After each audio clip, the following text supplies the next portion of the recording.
we will take Issac Okoro at 8 if he's available. What's going on, guys? Welcome to Clutch B. Well, I hope you guys are having an amazing day or night. Before we get into this video, I want to apologize about the lighting. Maybe one side of my face is like darker than the other. That's the lighting. Just, it's terrible because it's so bright outside. It's literally shining into my room. I tried to balance it up by putting the light on in the background, but I really do apologize about that. But thank you guys so much for clicking on this video. If you're new here and you end up enjoying this, be sure to give me a thumbs up and click that subscribe button for more content. As today, I'm going to be talking about why the New York Knicks are going to go on to draft Issac Okoro if he's there at 8.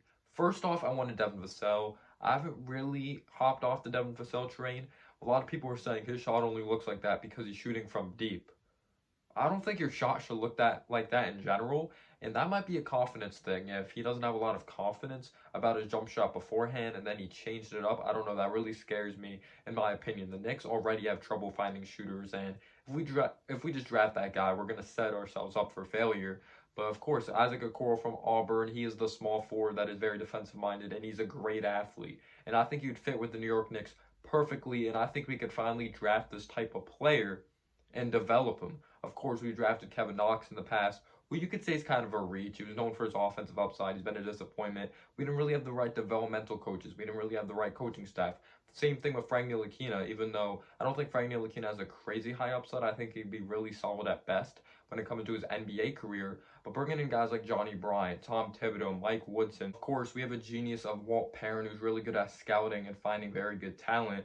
Issac Okoro, in my opinion, is a top 5 talent in this draft. Even some big-time analysts and professionals out there that cover the game of basketball know this. We know he's really raw, but like I said, I think we'll actually set up this kid for success if we get him. I don't think we're sold on the small forward position. Kevin Knox did not start. You could say, oh, you want to about Kevin Knox, but he clearly wasn't good enough if he wasn't starting over Mo Harkless, who was not great. He was known for being a solid 3-and-D guy in his NBA career, and he literally shot like 26% from downtown. We don't know if Kevin Knox is the future. I think he'll be a very nice role piece at best, or we could try to get some trade value for him. But we're really missing someone at that small forward position. And another great thing, if we draft Issac Okoro, RJ Barrett wouldn't have to slip over to the 3, because Okoro is a true 3 that can defend literally 1 through 4. He's such a versatile defender with a very high motor, and Thibodeau really loves defensive guys. He's known for drafting defensive guys. For example, Chris Dunn, he hasn't worked out in his NBA career, but he really loves these defensive-minded guys, like when he was a member of the Minnesota Timberwolves or the coach of them on draft night. I believe he traded for a Kogi. But in my opinion, he is like one of the highest upsides in this draft, Issac Okoro. And he's also very tough-minded. You think about the players Tom Thibodeau coached. You think about Joakim Noah, Derrick Rose, very tough-minded for sure. And defensive-minded as well. Derrick Rose wasn't. But if you take a look at a Joakim Noah and Jimmy Butler was another tough-minded guy. But those 3 players, Derrick Rose, you think of him, you think of, obviously, he was very great in his prime, but he's very tough-minded. Same thing with Joakim Noah. Jimmy Butler, he loves those grit and grind guys that literally are just such hard workers at the end of the day and defensive minded. And Issac Okoro is that guy. But I am scared if we go on to draft Issac Okoro if he doesn't work out, because he doesn't have the highest of offensive upside.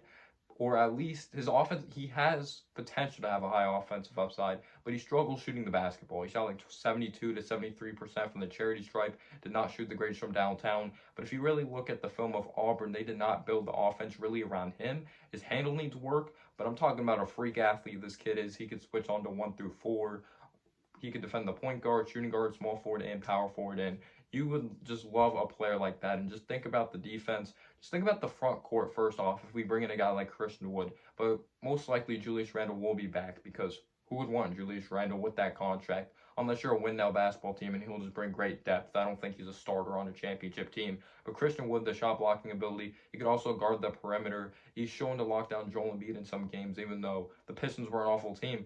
He still dropped 31 on Joel Embiid, but you can't really look at the score of that game because the Pistons are just obviously awful and the 76ers are better than them. But Mitchell Robinson, Christian Wood, that could both guard the perimeter and block shots.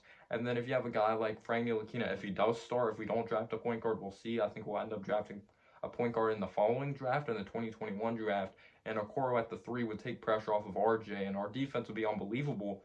But the thing with the Knicks, I just want a shooter. Yes, defense can lead to offense, and then we'll be much better on the fast break, but then we'll really struggle in the half-court setting, and I really want that shooter. If Tyrell Terry, I don't know if he'll slip to like 28 or 27, but I would way rather take a guy like Tyrell Terry, 27, 28, draft that point guard there because I don't know what Cole Anthony is going to be, and it'll be less risky in my opinion because most likely 27th, 28th picks don't really work out. I believe we have the 27th pick.